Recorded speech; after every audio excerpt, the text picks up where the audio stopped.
तो जारियाना मिजाज या जारियत बेसिकली क्या है जी, इसकी डेफिनेशन पे गौर करते हैं हम। According to Baron and Byrne, aggression is any form of behavior directed towards the goal of harming or injuring another living being who is motivated to avoid such treatment। तो इस तारीफ से वाज़े है हमें जी कि जारियत मजाजी बेसिकली हम ओवरऑल किसी भी शख्स के ऐसे बिहेवियर को कहते हैं जिसकी कोशिश दूसरे को नुकसान पहुंचाना, वो फिज़िकली हो या नफसियाती तौर पर साइकोलॉजिकली हो, और उस नुकसान से जो कि जिस्मानी नेचर का या नफसियाती नेचर का हो, उसे जो टारगेट है वो बचने की भी कोशिश करे, क्योंकि वो जानता है कि इस एग्रेशन का जो रिज़ल्ट है, इसका आउटकम है, वो मुझ पर डेफिनेटली पेनफुल और हर्टिंग होगा। Next G, aggression behaviour aims to hurt और टेम्पर अ स्पेसिफिक टारगेट। तो इसमें यूजुअली हम तो इसी डोमेन में लेते हैं कि जिसमें टारगेट ज़्यादातर कोई ह्यूमन बीइंग हो, तो उस ह्यूमन बीइंग को डायरेक्ट टारगेट भी किया जा सकता है और इनडायरेक्ट भी, कि जिस तरह आप कोई चीज़ तोड़ फोड़ रहे हैं उस बंदे के करीब या उसके सामने ऊंची आवाज़ से बोल रहे हैं, शाउट कर रहे हैं, तो इस तरह की एक्टिविटीज़ भी इनडायरेक्टली भी और डायरेक्टली भी उस बंदे को नुकसान पहुंचा सकती हैं जी। According to Mitchell, aggression is a behaviour motivated by the intent to hurt. तो आगे मिशेल के अकॉर्डिंगली ऑलमोस्ट वही सेम चीज़ वो बताई जा रही है कि जारियत मजाजी बेसिकली एक ओवरऑल इस तरह का मजाज है जिसमें मकसद दूसरे को नुकसान पहुंचाना होता है, जो भी अग्रेसर होता है उसका जी। Next, according to Hilgard and his friends et al, aggression is a behavior that is intended to injure the another person physically, verbally, to destroy property। तो इसमें भी ज़रा वन बाई वन बताया जा रहा है कि जिस्मानी तौर पर या मतलब उसमें फ़िज़िकल वायलेंस हो सकता है या वर्बल अब्यूसिव लैंग्वेज वगैरह हो सकती है, या अगले बंदे की प्रॉपर्टी को, उसकी जो ओवरऑल इमलाक हैं उनको नुकसान पहुँचाते हुए भी उस एग्रेशन का इजहार हो सकता है जी। आगे बढ़ते हैं जी। Factors determinants of aggression, basic social factors, the word और actions of the other people either happening live in a society और as shown in through media. तो इसमें बताया जा रहा है कि जी कुछ ऐसे समाजी या हमारे माशरती फैक्टर्स हैं जो कि लोगों के कुछ अल्फाज भी हो सकते हैं जो डायरेक्ट सोसाइटी में किसी को बोलते हुए या सुनते हुए रूनुमा हो रही हूँ, या मीडिया के थ्रू भी ये वायलेंस या इस तरह का कोई ऐसी चीज़ है जो अग्रेसिव बिहेवियर को बनने का बाइस बन रहा हो या उसको सीखने का जी। कल्चरल फैक्टर्स हैं जी next, such as norms, generalised way of doing things, जो होते हैं जनाब हमारा ओवरऑल रोज़मर्रा ज़िंदगी की चीज़ें हम किस तरह करते हैं, तो उसके मुताबिक बताया गया है, requiring that individual respond aggressively to insults to their honour. अच्छा, इसमें अब हमें बताया ये जा रहा है कि अब कुछ इंडिविजुअल्स हमारा माशरती तौर पर हम जानते हैं कि अपनी बेइज्जती को या तजलील के बदले में अग्रेसिव बिहेवियर और अग्रेशन शो करते हैं, और उनका ये जारियानापन किसी भी ऐसे एक्शन जो कि कल्चरली या जो अप्रूव्ड नहीं समझा जाता, और कल्चरली वो समझते हैं कि हमारी सकाफ़ती तौर पर भी या ओवरऑल जो हमारी प्रेस्टीज है और हमारी इज़्ज़त है उसमें अरफ आया है, तो उसके रिस्पॉन्ड में वो अग्रेशन शो करते हैं जी। थर्ड वन जी, aspects of personality, traits that affect some people towards aggressive eruptions. तो इसमें बायोलॉजिकली यह बताया गया है कि कुछ ऐसी खसूसियात होती हैं जिस्मानी तौर पर हमारी इनेट के जो कि अग्रेसिव बिहेवियर का और अग्रेशन का बाइस बनती हैं। हमारे पास फोर्थ और लास्ट वन है जी, situational factors, aspects of the external world such as high temperature and alcohol. तो कुछ external environmental factor, for example शदीद गर्मी में ज़रा गुस्से का बढ़ जाना और जारियत का ज़्यादा होना, तो हम अक्सर सिचुएशंस में देखते हैं शदीद गर्मी में पब्लिकली भी अगर हम बात करें तो उसमें जो ओवरऑल लोगों का मजाज है या जो टॉलरेंस लेवल है ज़रा कंपैरेटिवली सर्द मौसम के बढ़ गया होता है जी। और यही वो अल्कोहल एज अ सब्सटेंस, अगर वो एडिक्शन का यूज़ किया जाए तो वो भी इसका एक बाइस बन सकता है, जिसमें आपका ओवरऑल एक बायोलॉजिकल जो फ्रेम वर्क और सारे का सारा जो हमारा जो अंदरूनी तौर पर सारा मेकानिज़म है, वो कोई भी किसी तरह का एडिक्टिव जनाब अगर हम एडिक्शन का रिलेटेड सब्सटेंस या कोई ऐसा अगर जनाब स्टफ़ यूज़ कर रहे हैं तो डेफ़िनेटली वो हमारे बॉडी बैलेंस को और पूरे की पूरा कॉग्निटिव प्रोसेस को एक दफ़ा कैप्चर करता है, जिसकी बुनियाद पर जिसके कंसिक्वेंसेस में एग्रेशन का आना एक नॉर्मल अमल साबित हो सकता है जी।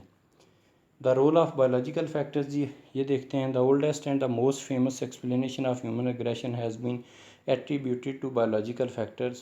our basic nature as a species, and the most famous supporter of this theory was Sigmund Freud, who said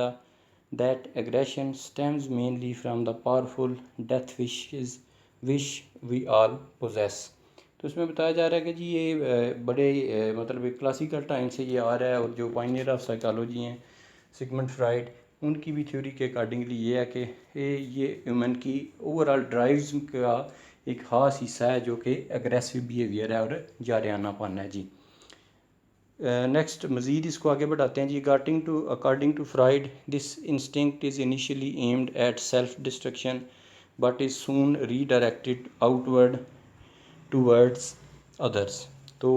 according to Freud ये है कि वो कहता है कि शुरू में तो ये एग्रेशन जो ड्राइव में पाया जाता है, हमारी एग्रेसिव ड्राइव होती है, ये अपने आप को गज़ंद पहुँचाने या अपने आप को नुकसान पहुँचाने का एक आमिल साबित होता है, लेकिन आहिस्ता आहिस्ता ये शिफ्ट हो जाता है, अपनी ज़ात से डेविएट होते हुए ये शिफ्ट होता है दूसरों की तरफ जो इर्द गिर्द सराउंडिंग लोग आबाद होते हैं जी आपके, और आप उनसे इंटरेक्ट करते हैं। आगे जी, Konrad Lorenz Nobel prize winning ethologist कहते हैं जो जानवरों के बिहेवियर पे काम करते हैं और उनका एवोल्यूशन देखते हैं कि उनके बिहेवियर चेंजेस किस तरह हैं और क्या क्या फ़र्क है। Suggested that aggression springs mainly from an inherited fighting instinct which ensures that only the strongest male will obtain mates and pass their genes on to the next generation। तो इसमें बताया जा रहा है कि जानवरों के अंदर भी ये एग्रेसिव बिहेवियर पाया जाता है, और उसमें जो मिसाल ये दी गई है कि अपनी बेहतरीन मेट सेलेक्ट करने के लिए उस एग्रेशन का शो करना और अपनी वही करैक्टरिस्टिक और रिप्रोडक्शन का सिलसिला जो वो आगे बढ़ाना, यानी ये एग्रेशन है जो इवन मुख्तलिफ़ डॉक्यूमेंट्रीज़ में भी हम लोगों में से ज़्यादातर लोग हैं जो अक्सर देखते हैं कि वो ही कुछ मेल जानवरों की आपस में लड़ाई for getting and grasping top female, और उसकी अटेंशन भी लेने के लिए उनकी आपस की लड़ाई, और जो उनमें बेस्ट वन अल्फ़ा मेल होता है जनाब वो उसको हासिल करने में कामयाब हो जाता है। With the growth of the evolutionary perspective in psychology, however, the situation has changed. While most social psychologists continue to reject the view the human aggression stem largely from innate genetics factors, some now accept the possibility that genetic factors may indeed play some role in human aggression। तो इसमें बताया जा रहा है कि nature और nurture दोनों का आपस में एक ऐसा इम्तजाज है कि कुछ सोशल साइंटिस्ट या सोशल साइकोलॉजिस्ट हैं वो जो इस चीज़ पे पूरी तरह फर्मली यकीन रखते हैं कि सिर्फ़ और सिर्फ ये बायोलॉजिकल फैक्टर्स हैं जो एग्रेशन को प्रोड्यूस करते हैं, जबकि कुछ ऐसा ग्रुप भी हमारे पास मौजूद है जो इस चीज़ को निगेट करते हैं और कहते हैं कि ऐसा नहीं है, बल्कि ये लर्नड बिहेवियर भी है और नर्चर का हिस्सा भी है जी। Research findings show that males may have weaker tendencies to aggress against males and females than against other males. In contrast, females might equally against males and females are even more frequently against males than other females। तो इसमें बताया गया कि जो overall मर्दों का तनासब है aggression show करने का टूवर्ड फीमेल्स, वो कंपैरेटिवली है जो ओवरऑल मेल टू मेल है जो वो ज़्यादा है कंपैरेटिवली फ़ीमेल के। लास्ट वाली बुलेट में भी हम इसका जिक्र करने वाले हैं। और जो फीमेल्स का है इसके अगेंस्ट वो ये है कि उसमें एक नेचुरल टेंडेंसी तो ये पाई जाती है कि वो दोनों अग्रेशन शो करते हुए उनमें वेरिएशन नहीं है, यानी मेल्स के लिए अलग और फीमेल्स के लिए बहुत ज़्यादा अलग नहीं है। यूजुअली मेजॉरिटी ऑफ केसेस में ये है कि वो सेम अग्रेशन का लेवल उनका होता है। हाँ, जब अगर हम 1 to 1 इसको कंपेयर करें तो जिस तरह लास्ट बुलेट में बताया गया, findings have shown that males tend to be more aggressive towards other males than toward females. कि इसमें बताया जा रहा है कि जनाब मर्दों का फीमेल्स की निस्बत है जो जनाब मर्दों का मर्दों के साथ एग्रेशन लेवल है जो वो ज़्यादा है। इसमें जो बायोलॉजिकल वे से भी हम इसको कह सकते हैं और सोशल वे से भी, कि all over the world almost है जो फीमेल्स के साथ अग्रेशन है, जो इसको एक ज़्यादा बुरी नज़र से और एक ज़्यादा नेगेटिव एक्टिविटी समझा जाता है comparatively male to male. Approved वो भी नहीं है, लेकिन अगर हम कंपैरेटिव एनालिसिस करें तो ओवरऑल फीमेल की निस्बत है जो मेल के साथ अग्रेशन है जो, वो फिर भी आप कह सकते हैं कि ज़रा लेस फॉरबिडन और ज़रा लेस रिस्ट्रिक्टिव है दैन फीमेल्स। आगे बढ़ते हैं जी। Some researcher findings are consistent with the view that genetic factors underlie human tendencies to aggress. ये हम बात कर चुके हैं जी कि कुछ फाइंडिंग्स ऐसी भी हैं जो बताती हैं कि विरासती तौर पर जो हमारी जेनेटिकल कंपोजिशन है वो भी बाइस बनती है इस अग्रेसिव जारहाना बिहेवियर का। Successful aggression sometimes tags status on the those who perform it and this in turn increase their attractiveness to at least some potential mates. तो इसमें जी ये बताया जा रहा है कि बाज़ दफ़ा कोई एग्रेशन जब आप शो करते हैं या किसी को बचाते हैं या कुछ इस तरह का हीरो किस्म का जनाब आप बिहेवियर शो करते हैं, तो वो आपकी मेट्स के लिए एक अट्रैक्शन का बाइस भी बनता है कि वो कुछ एग्रेशन है जो पॉजिटिव वे में भी लोगों को मुतासर, एक ख़ास तबके को मुतासर करने में, और कुछ डेलिबरेटली भी इस तरह की एक्टिविटीज़ की जाती हैं। हम लोग जानते हैं कि जिसकी बुनियाद पर आप अपनी किसी पार्टनर को, आप अपनी किसी फ्रेंड को मुतासर करना चाह रहे हों, तो उसमें कुछ ऐसा एग्रेशन शो किया जाता है जिसमें अगले को साबित करना ये मकसद होता है कि मेरे साथ जो भी बंदा होगा वो प्रोटेक्टेड होगा और उसके सर्वाइवल के लिए और उसकी प्रोटेक्शन के लिए मैं किसी भी स्टेप तक जा सकता हूँ। नेक्स्ट जी, ड्राइव थ्योरीज देखते हैं। When social psychologist rejected the instinct views of aggression proposed by fried and Lawrence, they countered with an alternative of their own. तो इसमें बताया जा रहा है जो लॉरेंस का और फ्राइड की नोशन ये रिजेक्ट की गई कि ये इननेट या एक बाई बर्थ जनाब ओवरऑल बायोलॉजिकल वजह की से एग्रेशन होता है, तो उसका फिर मुतबादल उन्होंने दिया the view that aggression stems from external condition that arose the motive to harm or injure others. This approach reflected in several different drive theories of aggression। तो इसमें बताया जा रहा है कि ये इननेट की बजाय ओवरऑल जो लर्न बिहेवियर है उसमें जो है ना एक अराउजल का बाइस बनता है दूसरों को नुकसान पहुंचाने। नीचे हम अगर देखें तो हमारे पास ये 3 टेम्पलेट्स में बताया गया है। एक्सटर्नल कंडीशंस क्या हो सकती हैं? फ्रस्ट्रेशन, अनप्लेजेंट इन्वायरमेंटल कंडीशंस, जैसे हम पहले जिक्र कर चुके हैं कि शदीद गर्म मौसम में या ओवरऑल बेचैनी किसी वजह से आपको हो सकती है, जो किसी के मिजाज से शायद आप ऑलरेडी अगर उकताए हुए हैं। ड्राइव टू हार्म और इंजर अदर्स, यानी वो बाइस बन सकती है कि आपको अग्रेसिव करने का, ये अनप्लेजेंट वेदर या किसी का इस तरह का बिहेवियर जो आप उसे ऑलरेडी उकताए हुए हैं। ओवर्ट एग्रेशन हम इसको कहेंगे,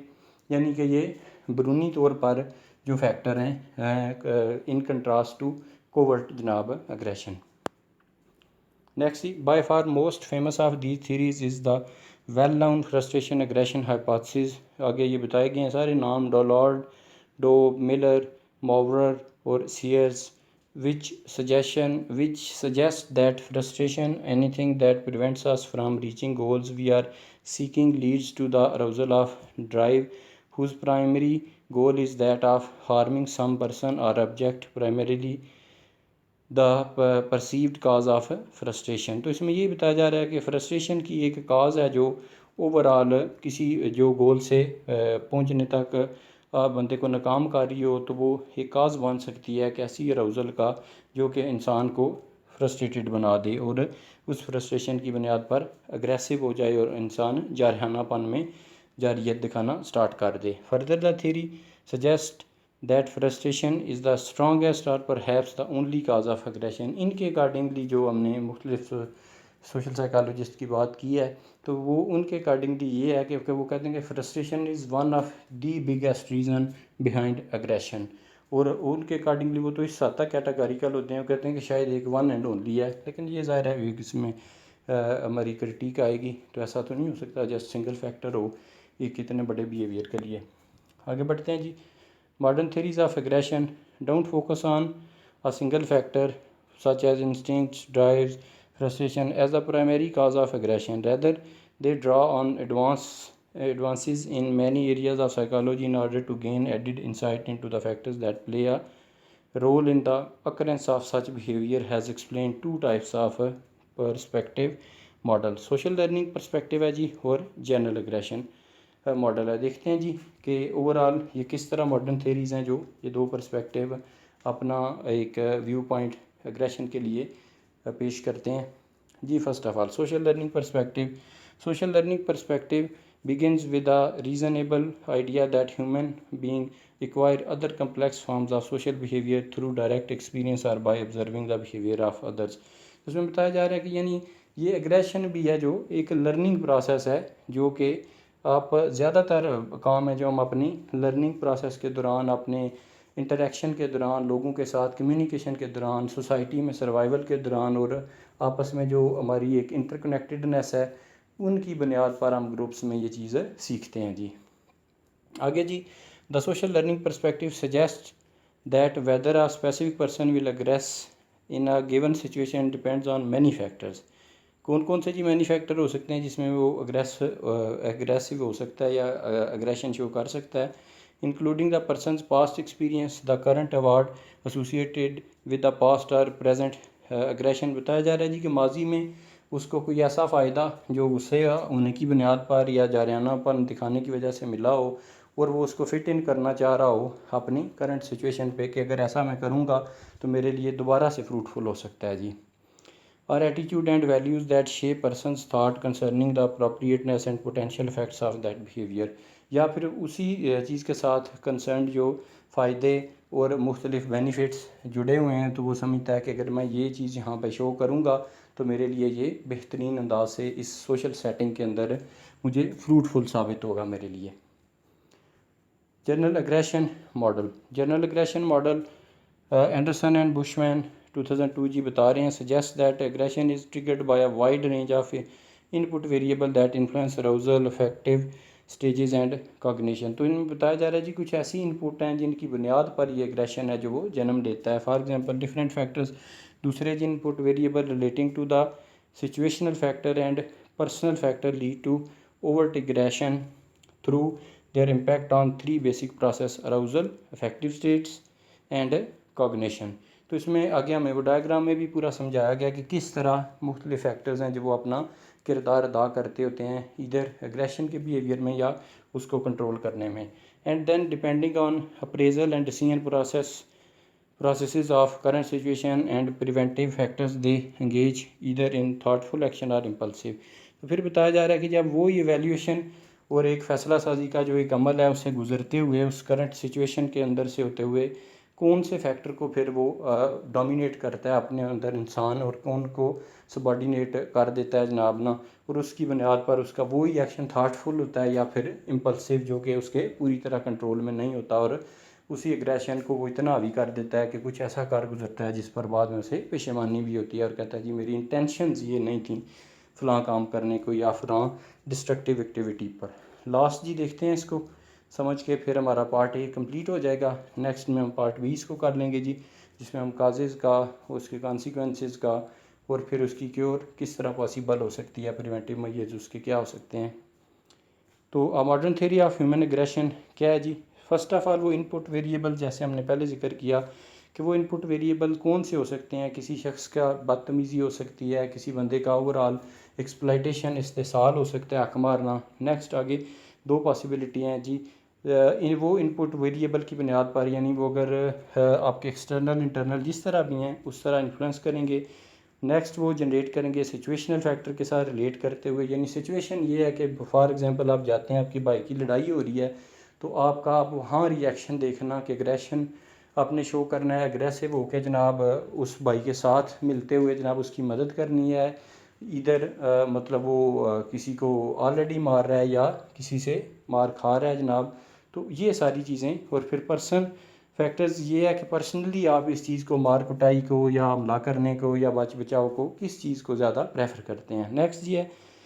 करंट इंटरनल स्टेट कि आपकी उस वक्त की मौजूदा यानी ऑलरेडी स्टेट क्या थी कि जो आपका एक माइंडसेट था, आप रिलैक्स थे या आप ओवरऑल ऑलरेडी फ्रस्ट्रेटेड थे, आप ऑलरेडी किसी परेशानी में थे। अफेक्ट कॉग्निशन अराउजल कि ये चीज़ है जो ये सारे का सारा मॉडल है जो आपस में इंटरलिंक होते हुए ये सारी की सारी करंट सिचुएशन से आगे निकलते हुए जनाब आपको ये मुतासर करेंगे, और उसका एनालिसिस है जो आपके लिए वो करना फिर किसी एक साइड पे आपको जाना पड़ेगा। वो फिर सारे का सारा डिपेंड करेगा आपकी अपनी इंक्लिनेशन, आपका सेल्फ कंट्रोल, और नेक्स्ट है जो उस सिचुएशन की नीड भी वन आ गया जी। Appraisal and decision process. अब अप्रेजल एंड डिसीजन प्रोसेस से मुराद ये है कि वैल्यूएशन की जाएगी कि मुझे क्या करना है। इंतहाई मुख्तसर से इंतहाई कलील से लम्हात में आपको ये डिसाइड करना पड़ेगा कि इधर मुझे इस लड़ाई को ख़त्म करवाना है, रोकना है, या मुझे भाई की मदद करनी है। क्योंकि हम सब लोग जानते हैं कि उसके भी सोशल कॉन्सिक्वेंसेस बाद में बर्दाश्त करना पड़ेंगे। अगर हम उस लड़ाई को ख़त्म कराने की तो कोशिश भी कर रहे हैं दोनों पार्टीज़ को अलग अलग भी, तो बाद में अपनी फैमिली और भाई की तरफ से ये आएगा कि तुमने भाई हो के वहाँ मेरी मदद नहीं की बल्कि बीच बचाव कराने आ गए, जो कि कोई स्ट्रेंजर भी वन कर सकता था। तो नेक्स्ट जी आगे इसके फिर दो जो आगे कंक्लूजन में बताया गया, थाटफुल एक्शन हो सकता है कि हम ये सोच समझ के यार मुनासिब चीज़ नहीं है, बेहतर यही रहेगा कि as a educated person, as a wise person मैं इस चीज़ को ख़त्म कर दूं और इक्वली है जो एक ह्यूमैनिटेरियन अप्रोच के साथ इसमें एक्ट करूं, बजाय के बाइस होकर अपने भाई की सिर्फ मदद की जाए। या फिर इम्पल्सिव एक्शन हो सकता है जो कि अग्रेसिव लोग होते हुए जो कि अक्सरियत आमे से इसी चीज़ का शिकार होते हैं कि इन ऐसी सिचुएशंस के एनालिसिस में बुरी तरह नाकाम होकर इमोशनल होते हुए, इमोशंस को बारी करते हुए अपने जो एक थाट्स की जनाब इंटरप्रिटेशन या एक एनालिसिस की पार है उस पर हावी करते हुए, जो सब्जेक्टिव ज़्यादा होते हुए और ऑब्जेक्टिविटी का दामन छोड़ते हुए और वो हमला करने से बाज नहीं आते। और इन चीज़ों की फिर ओवरऑल जो आउटकम्स हैं वो हम सब जानते हैं कि जी बहुत बुरे निकलते हैं। दैट्स इट जी, अपना ख्याल रखिएगा। Thank you so much ji.